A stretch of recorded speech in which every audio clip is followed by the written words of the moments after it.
দুটো হাঁস কি দিয়ে আঁকা হলো? দুটো দুই, তাই না? আরেকবার প্রসেসটা দিয়ে দেবো। দেখো আরেকবার দেখে নাও।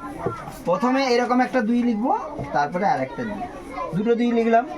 কি দুইয়ের এই অংশটা হাঁসের মাথার অংশ করে দাও, আর এখান থেকে 1 2 3। এটা কি হলো? প্রথম হাঁসটা হয়ে গেল।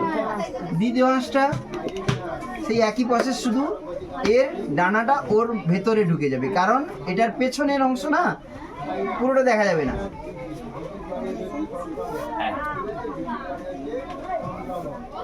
বোঝা গেছে? এই দুটো হাঁস কিন্তু আমরা এখানে দিয়েছি। আচ্ছা একটু সেট করে দিচ্ছি, দেখো।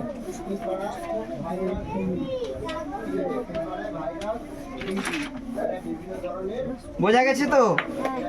তাহলে আমাদের এই ছবিটা থাকছে, সুন্দর করে আঁকো। আমি এক্ষুনি দেখবো কিন্তু সবার কাছ থেকে। সবাই আঁকছো তো?